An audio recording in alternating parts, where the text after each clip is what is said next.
investment without displacement from the private sector. But the public sector is also an investor in communities, which can have positive or negative impacts. And there's a process of interacting with public investors and a process of interacting with private investors. And so we're trying to give you the building blocks today to sort of start a conversation about how you can participate in how assets are financed in your community by the public. And I think when I say assets, I mean stuff that benefits people in the community, not amenities that are for bringing people into the community.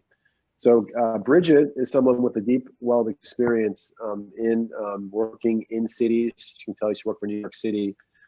She's been working with NRDC on various projects for some time. We asked her to come in several months ago and develop a public finance curriculum, which she's done, which she'll be sharing with you today, and at another session, I think in a couple of weeks. When's the second session? I'm not sure what it is. But anyway, just want to share with you that Green Finance Center is a part of NRDC. If you want to reach out to us on any of the topics covered today, you can do it, through Catherine and Ella. We're happy to support as we can. And this is, think of a small group. So we have a conversation we can have kind of informally. I'll be looking at the chat. If people have things they want to throw in the chat, throw it in the chat. Otherwise, I think you can also just put your hand up. But we don't have that much time, so I think you can use the chat. That'd be great, and we can kind of keep things moving. So over to you, Bridget. Great, thank you so much, Doug. I'm going to share my screen. Thank you, everybody, for attending. I think as Doug mentioned, I work more on the climate perspective of things, but have been supporting another sort of cohort of cities called the American Cities Climate Challenge, which is 25 cities across the country working on climate action, on innovative financing mechanisms. And I also work with Doug on different, more kind of federal level finance issues related to climate. And as Doug alluded, I was in city government in New York City at the origins of sort of their big sustainability planning implementation. And so this presentation, we divided this in two pieces because it's a lot of information, but it's really kind of the core tenets of like, where does the money come from and how can we use it from a public finance perspective? And so today's session is going to focus on some background, like how much money comes through the federal, state, and local government, where does it go and how do they raise it? And if they need more money, how do they do that? And a lot of this is not that, folks in your positions need to be experts on this, but sometimes it really helps to understand the big picture, and it helps to understand the terminology so that you can plug in different ways and really leverage what is available for your projects and your priorities. So first, we're going to jump to kind of the introduction.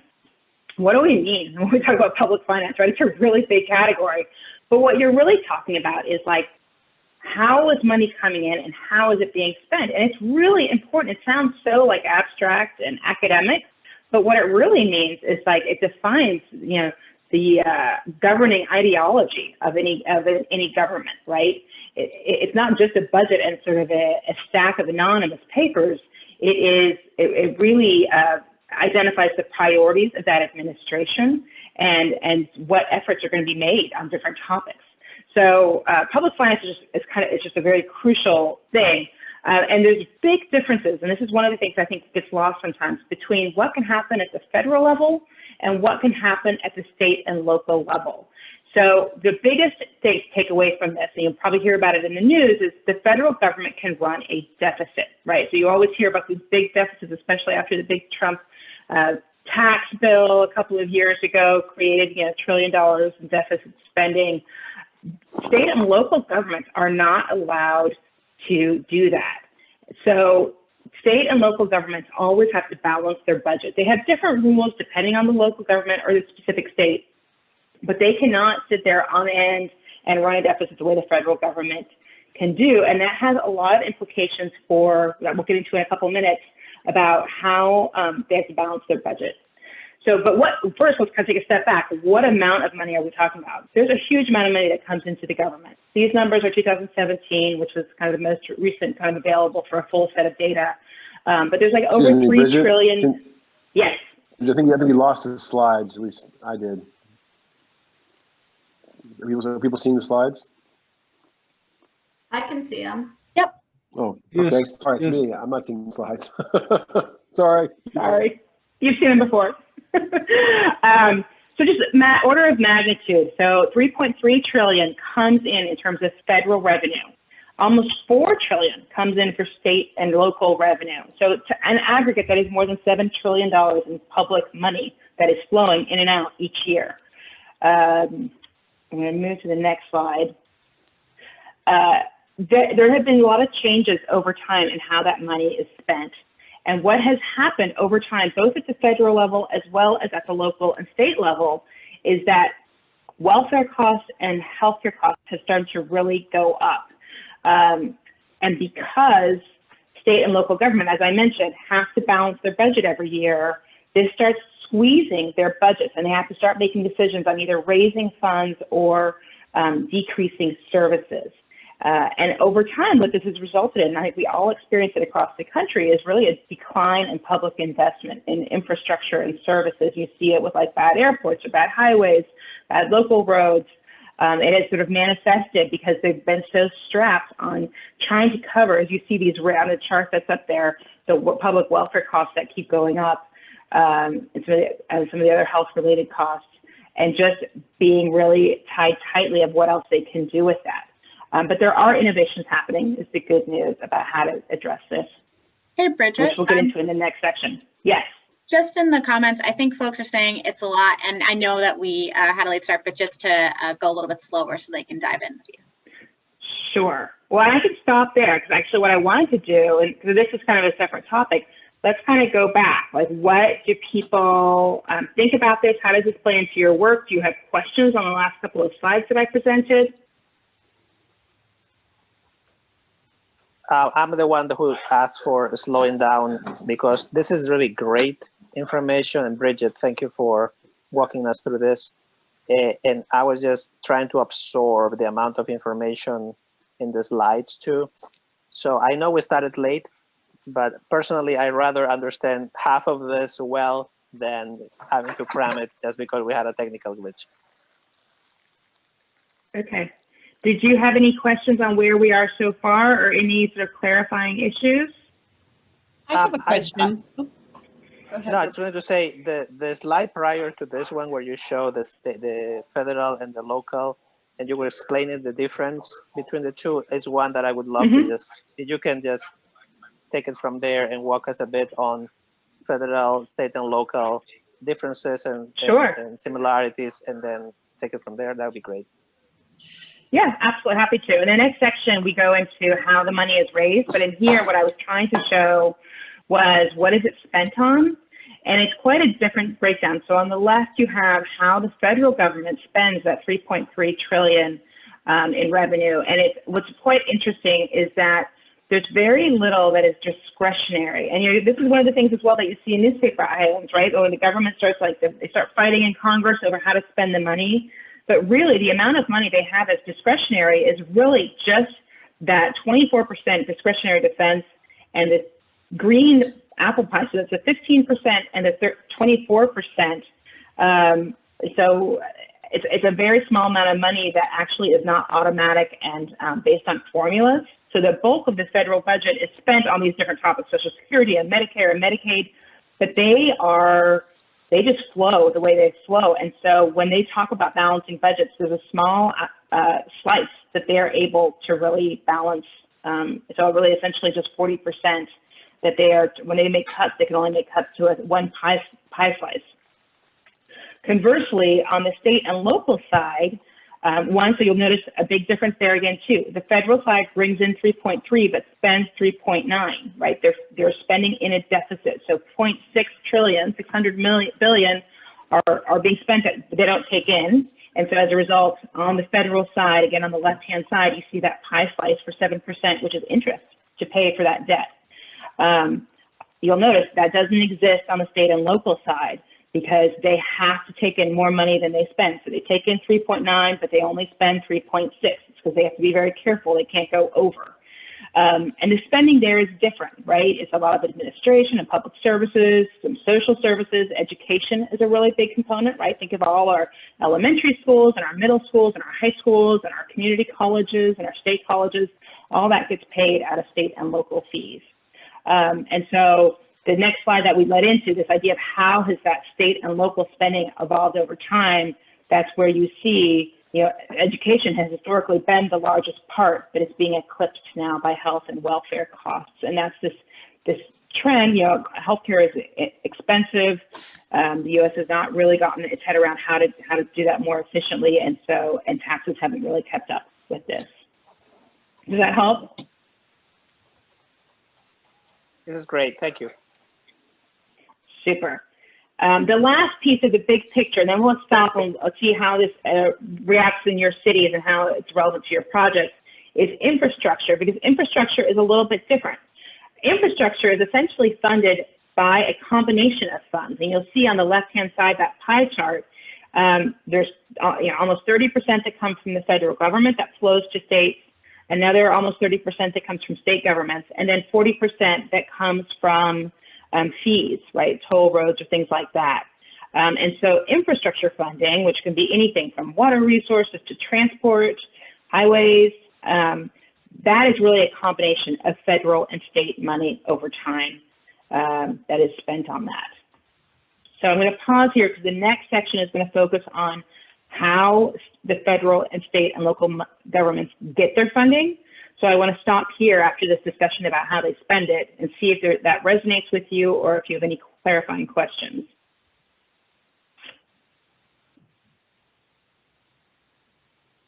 Good?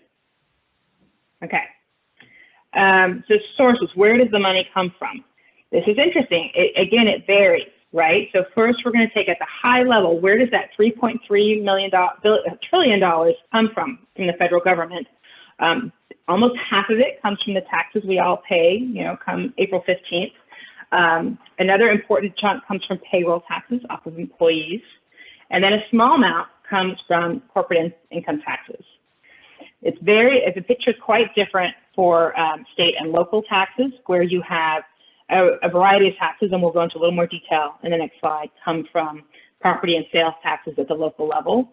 But what's quite different here at the state and local level is that they get money from usage fees and revenues. So for example, like some states have state liquor stores, so they get revenue off of that.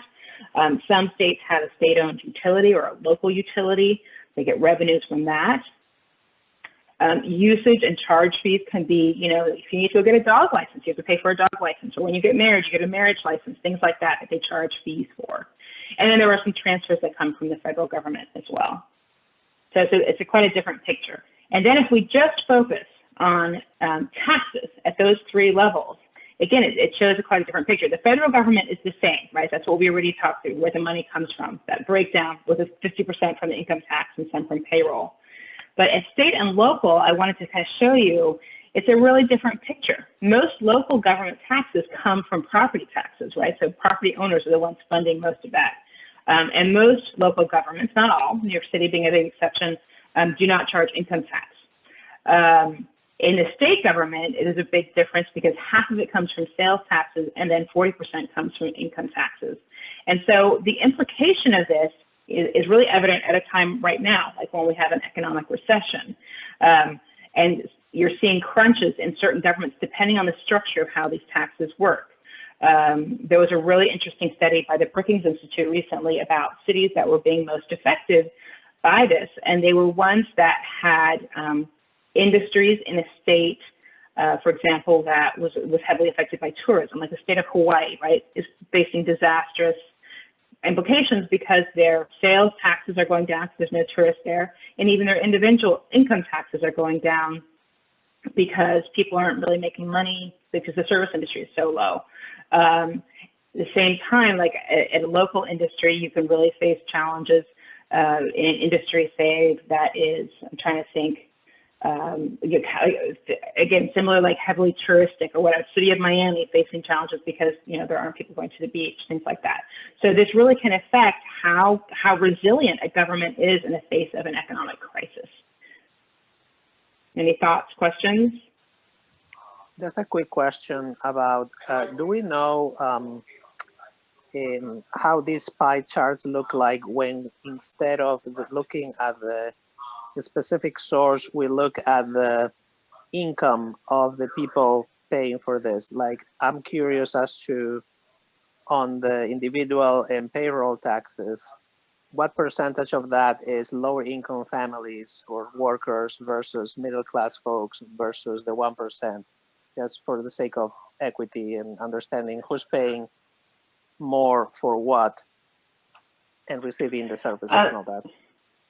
That's a great question. I don't think in the data set I used, which was essentially like the Congressional Budget Office data, I don't think it's broken down at that granularly, but I would think, and maybe Catherine or Doug have some ideas, that there are other sources that break that data down, probably not across the country. It will probably be more granular, like at a certain state or city level, or maybe looking at a subsection. I'm sure that analysis has been done, but it's not based on this data set. But that would be very interesting. I agree with you. And I'm only asking because I have a sinking feeling that low-income families are paying a disproportionate amount in comparison with higher income individuals.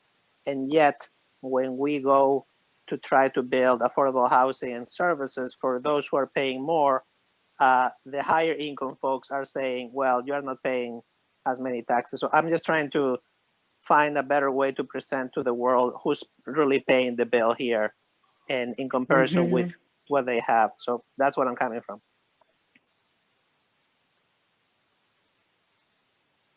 Yeah, I'm sure there are some people who are studying that. I just don't know it off the top of my head. Yeah, I don't know either, but I think certain taxes, you have to look at a blended, all these different taxes blended together. Sales taxes, don't discriminate on income. So, typically it's a sales tax. If it's on everything, on food, for example, that'll be regressive. Income taxes are generally progressive, meaning that, people who make more are supposed to pay more. But as you know, we compared to historical measures, there's very low relative tax rates relative to say the 50s. I'm not sure what Miriam's saying, not in Illinois. I'm not sure what Illinois, which aspect. Miriam, what aspect you're speaking about, Miriam? Oh, sorry, we have a flat income tax rate, and that is a major thing right now on our ballot, Fair Tax Illinois. So everybody vote yes in Illinois. Yeah, not everywhere, but I wasn't aware of that in Illinois, but I think at least most places I think have some progressivity on the income side. But I think there's the big argument now is how do you make it a fairer system? And we could look for some resources. There are definitely people who have that data. We didn't look at that data set for these purposes though.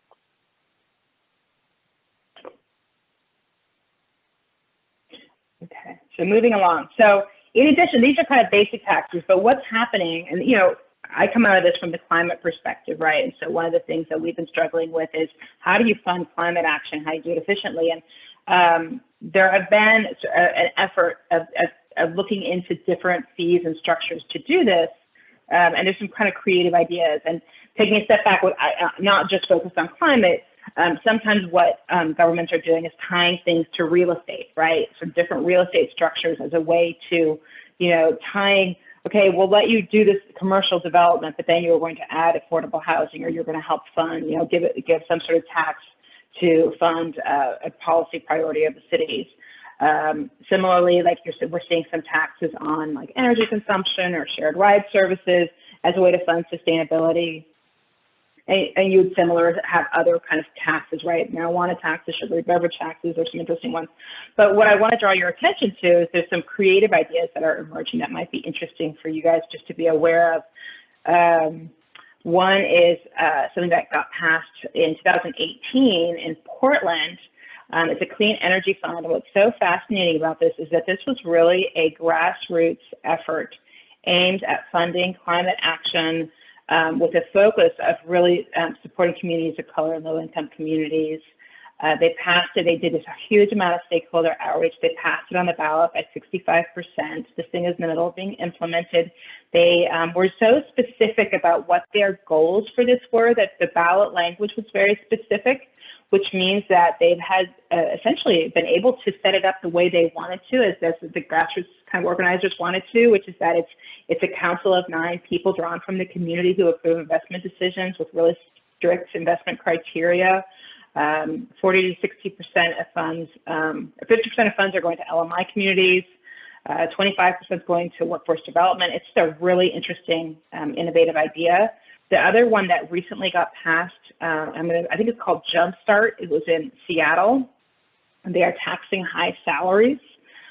There's several tiers of it. Has, like a certain size of company and a certain level of salary that draws money. They were very clearly targeting Amazon with the highest tier of company structure. And initially, just because of the pandemic, the money for the first year or two will really focus on COVID relief. But then again, kind of like this Portland fund, the rest of it will eventually go into more climate action oriented work. So there's some interesting things that are happening as well to fund activity. And I will say, with both of these, they were very, very focused on making sure that they were not regressive taxes. Hence, so with the Portland Clean Energy Fund, this tax goes on to large big box retailers. Basic food and medicine is exempted from it as a way to make sure that we're not taxing low-income communities. And similarly with the Seattle tax that was focused on salaries, I believe starting at $100,000. So again, like focusing on larger income earners as a way to really be targeted with this.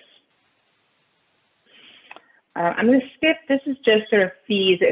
So because of this tightness in budgets that we talked about, right? The fact that state and local government have to balance their budget, and the fact that, you know, healthcare and welfare costs are going up, they're very tight on their budgets. And so they have just generally increased amounts of fees and taxes they are charging. And so you just see that over time. It varies a little bit. That's what this chart is talking about. So for example, with state government, you see more fees going on education, and local government doing more with like sewage and solid waste. But similar to what we saw with these innovative taxes, you're also seeing some interesting fee structures out there. One that people are talking about are utility franchise fees. So if you have a private utility that covers your area, your city or your town or your county, usually there is a franchise agreement, and the utility pays some small fees, like 1.5% for the monopoly right to serve that area. And cities are starting to realize that that is an area that they could tap and actually pull in a little bit of money. If they increase that fee by 0.25 or 0.5, then they can dedicate that kind of funding to climate action. I think we're going to go, I'm going to pause here because we're going to change topic areas. We're going to go into what happens if you don't have enough money. But I want to pause here to see if there are any questions on these, how governments are raising funds for this, for their different services.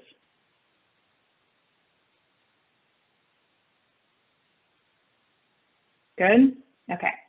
So financing additional needs. So, right, this is the money you have, right? You've raised it with taxes, you've raised it with fees, you've been innovative, maybe you've raised a couple extra things, but you still don't have enough money. And that happens, right? And that's normal, because what does government do? Government does some really big projects, right? They do big infrastructure projects, whether it's a transportation or water infrastructure, or maybe it's like, you know, a big public policy push, like universal pre-K or some affordable housing. Those are tricky sometimes to finance upfront, all in one fell swoop. And especially given what we talked about, right? I mean, the real squeaky wheel on this issue that state and local governments can't run deficits. And so sometimes you have to finance these efforts. And this is really similar to, like, you know, buying a car or buying a house, right? You have to put some money down, and then you're going to take out a loan, and you're going to pay interest on that loan. It's the exact same concepts that other governments face. It is called, usually it's a bond issuance. Similar to that idea of buying a car or buying a house, it's the same thing. You have to pay that money back, and your credit rating will be at risk if you do not. So for the most part, any issues about issuing debt have to flow through a government's finance office. And that all cities have different names for this. Sometimes it's an Office of Management and Budget, an OMB as they refer to it.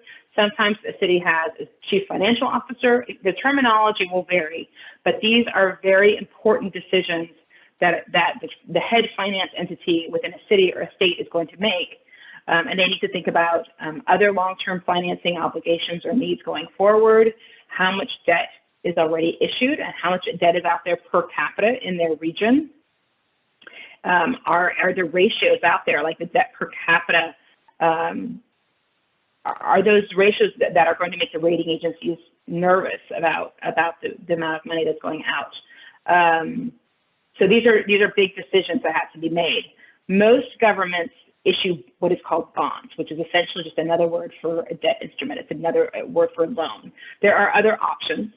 Sometimes you may hear the phrase commercial paper, and all that is, it's another form of debt. It's just very short term. It's 270 days.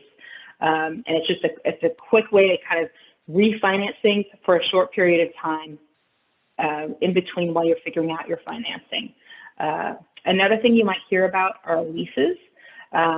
Leases are, some people can lease a car, right? You can lease your vehicle, but it's actually turned into a popular way to deal with things like office printers or cars or computers, those kinds of things that are kind of generic that you can buy a large number of them.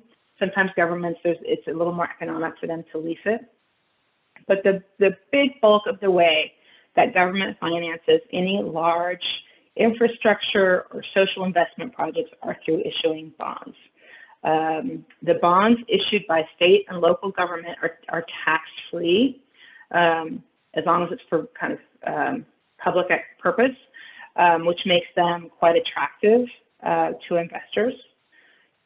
And so the municipal, what you sometimes hear about is the municipal debt market. It's like a really big market because they're pretty low risk for the most part. They don't go in default, and it's quite a liquid market, right? Because all these states and all these cities are issuing debt over time. And the big piece, we don't need to go into a lot of details, but I just, in the interest of having you be aware of terminology and understand what you might be hearing, there are two important types of bonds that people talk about most often. One is called a GO bond. You'll hear people just say, oh, it's a GO bond, and what that really means is called a general obligation bond. And so when a city or state issues that bond, it does so on the full taxing authority of that entity. So say the city of Denver wants to issue a bond to do some transportation investment. If they issue a GO bond, what that means is they'll say, we promise to increase the taxes on the citizens or on the residents of Denver as much as we need to in order to repay this. And so then all the people who buy these bonds feel confident that this bond will be repaid. The other common type of bond is called a revenue bond.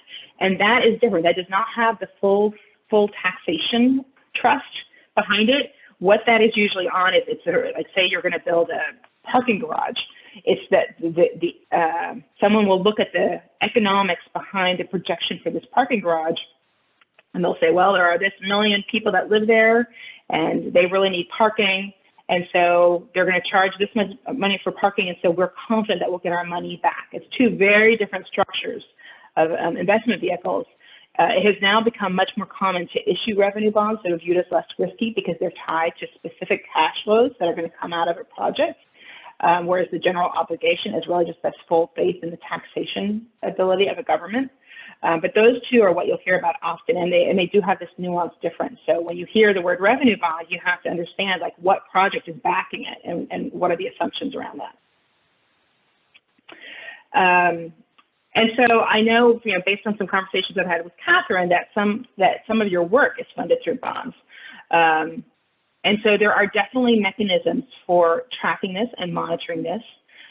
What you need to do is figure out what government agency or nonprofit is the one that's overseeing it or issuing the bonds. Usually that entity will have some public meetings and some reporting requirements, and so it's really tapping into that. And they usually do need to report at least on an annual basis, sort of about where the bond is, how progress is being made, And there's a lot of documentation. As long as you're willing to dig into the weeds and read through reports and go into the appendices, you can usually track things pretty well. And I showed here just an example in the city of Denver with fast tracks, right? This is transportation expansion. But the responsible entity there, as an example, is Denver RTD, and that website has all these projects listed, what the status of them is. They issue annual reports on the actual projects and on the status of the bond, and updates each year on where they are. Because usually what you do is you issue a bond, and sometimes kind of the exact amount will vary over a year, and so that they'll kind of update on that. And then on the RTP website, there are lots of ways for how you can get involved and attend a board meeting, other public meetings, serve on an advisory meeting, committee. And so from where the way that you guys are involved in this, there's definitely ways to better monitor how your projects are being funded for this extent. So I wanted to stop there and see, I know this is kind of a complex topic. Any questions on how bonds work and implications for how you can get involved or better monitor?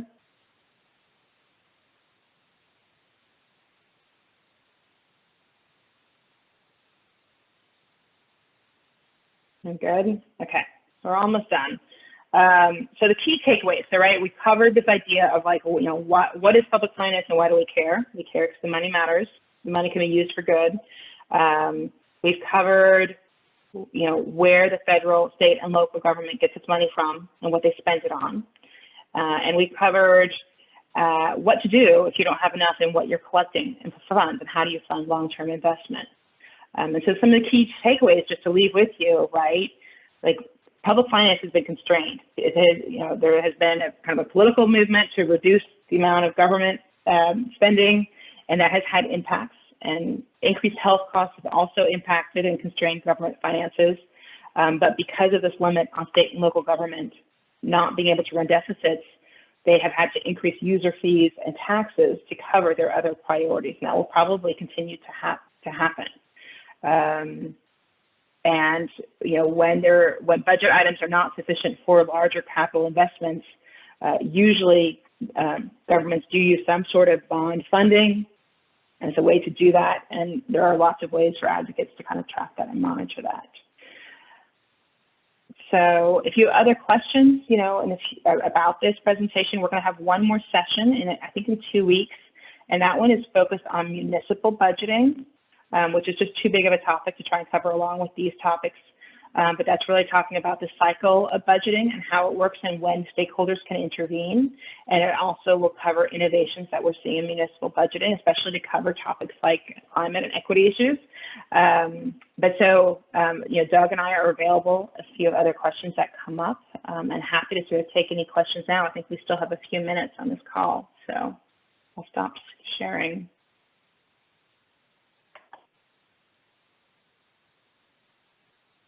I know that was a lot of information.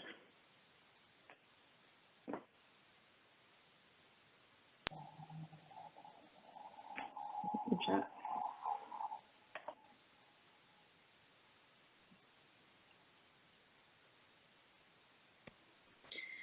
I have a question, or actually I have a few questions. This is Leslie from Oakland. And it might just be a matter of whether you all have any resources you could send over after this presentation. One, I'm wondering if you have any good resources on TIF, because I thought that TIF sort of went through a pretty rough period and led to some bad outcomes, and there were some questions about whether that was actually a good mechanism for raising revenues.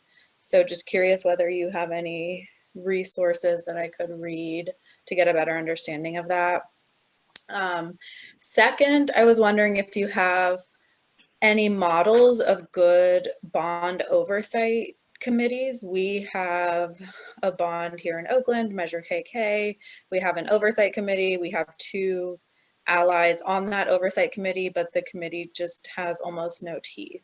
And so it's sort of unclear what the real purpose of that committee is. And I'm wondering if you've seen models of oversight committees that actually have some force behind them. And And then I have one more question, which is a bigger question, which is just thinking at the highest level about how increased military spending at the federal level has also affected our spending priorities. I guess it makes me a little bit nervous to frame this as like health and welfare spending really impacting our ability to spend on other priorities. So I'm just curious about military spending plus austerity philosophies and how that's affected us from the federal level on down. I could take a stab at a couple of those, and maybe Doug will chime in. On the military spending, I think military is actually significantly smaller and has been decreasing. And I think I understand your point entirely about the framing, and it's difficult to reframe this. I think another way to think about it is, the government spending on some of these. If you look at it as a percentage of GDP has gone down. I have to kind of double check that. But it's just a matter of there's a larger aging population, right? Baby boomers are all heading into retirement at this point. And the U.S. has historically had a very inefficient delivery mechanism for healthcare. That is costly. It's much more costly in the U.S. to deliver healthcare than it is in any other country, developed country. So I think that's part of what's driving that. It's not necessarily that it's, we're delivering such good outcomes. It's that we just have a very inefficient model. On TIF, I know of a couple examples. And this is where I'm looking at Doug and seeing if he has any other thoughts on this. I think it can be helpful if it's set up in the right way. But I agree, I think there have been some bad practices, but I don't have anything specific. I can look through what I have, and if there's anything useful, I can send it to you.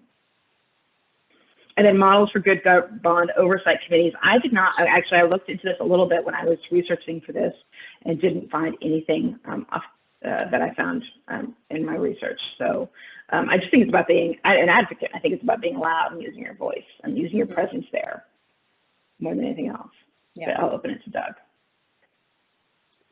On bond oversight, I don't have any good examples either. I haven't looked into it, so I wouldn't know. I think on TIFs, I think devil's in the details. We looked at it, Catherine and I looked at it actually a long time ago, maybe 5 years ago on a separate project. And what I'll do is I'll look back to that work, and I can distribute some thoughts on that to Catherine and to send to the group. But I think that pretty much any of these policy mechanisms depend on how they're implemented and how there's not really anything that's even like a public-private partnership can be done in a good way.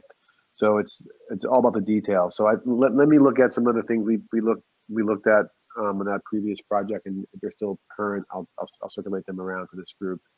And one thing that might interest this group in terms of the federal spending question is it's slightly, I wouldn't say it's esoteric, but there's a pretty important discussion going on right now on the progressive side, and even also in some more of the conservative circles at the Federal Reserve, which is what is the impact of these giant budget deficits on our economy, and one of the things that all the massive spending that the wars demonstrated and the tax cuts was that we can spend a lot of money and we can still not have an adverse impact on our ability to borrow or inflation, which is kind of the biggest kind of fear.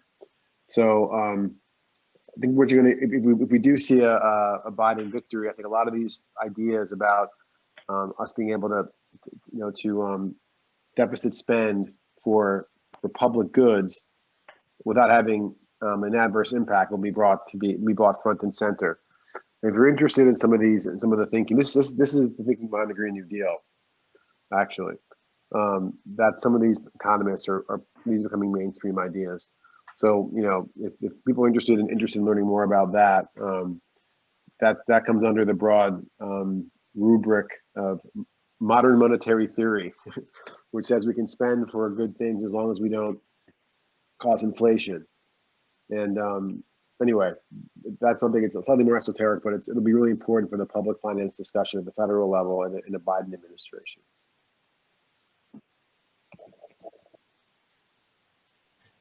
Doug, I'm seeing some comments in the chat that dive into TIF, but I want to offer to folks, if you have any questions, it doesn't have to be about a particular piece or it could be about the, anything in the presentation. This is a good time, and we've held, the next couple minutes just for any questions folks have. Although I'm sure, Bridget, there's probably 1 or 2 points that you could also reiterate for folks. So just making sure if folks have questions, they can use this time for that.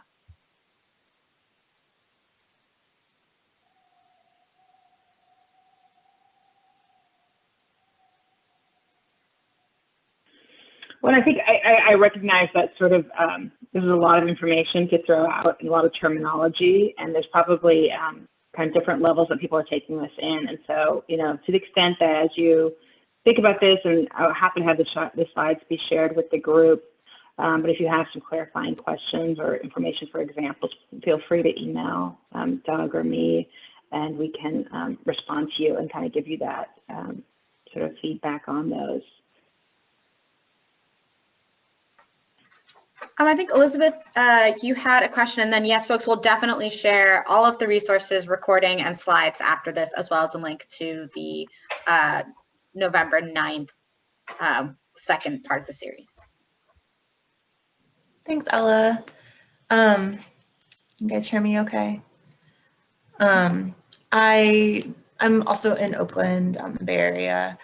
And this was a really helpful, really grounding in like the basics of all of this stuff. So thank you guys. I think these slides are going to be really useful.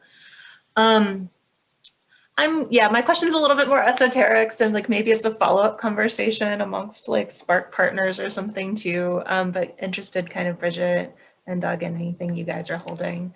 I feel like, one conversation we've been having in the Bay Area that I think is related to trends that we're seeing in California generally, which maybe or maybe not echoed in other parts of the country, are like, right now, obviously with the pandemic and like the deep loss of a lot of revenue for local jurisdictions, for the state, balanced with, I think, this moment of like, at least more conversations around how we like use our public money and our budgets, like thinking about the movement to defund the police, but also how that starts to look at how that is also a call for like, really, what do we want to spend our money on as like public, as like the community. So I'm curious, like, I don't know, what do you guys kind of see from like the elevation that you hold in terms of those trends, in terms of possibilities, in terms of like the kind of trends that we've seen in this country towards austerity and kind of maybe not having great ways to fund public goods and resources, like versus like what do you see as possible in this moment? I said it was an esoteric question, so forgive me. It's a good question. I think one, you're spot on, right? That cities across the country and states are facing just incredible fiscal challenges. And they are all facing really difficult decisions about laying off, furloughing staff, cutting programs. And they have been looking with like bated breath to Congress, who just cannot act for a variety of reasons. And I do think that,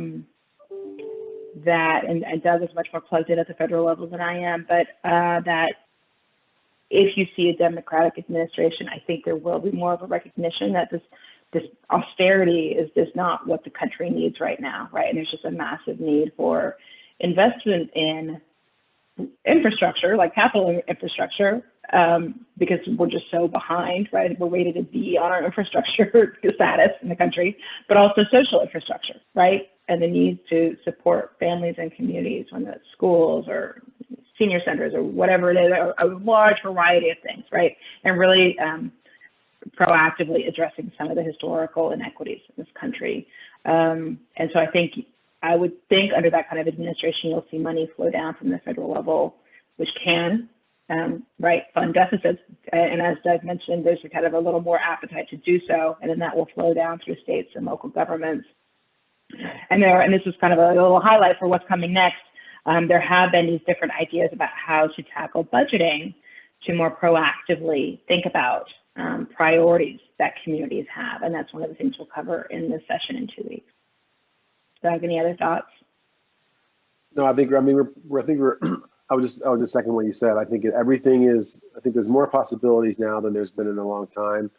I think the austerity discussion in a large part of the country is maybe most of the country sort of played out, but there are particularly I think in the West very deep reservations to any kind of taxes or fees.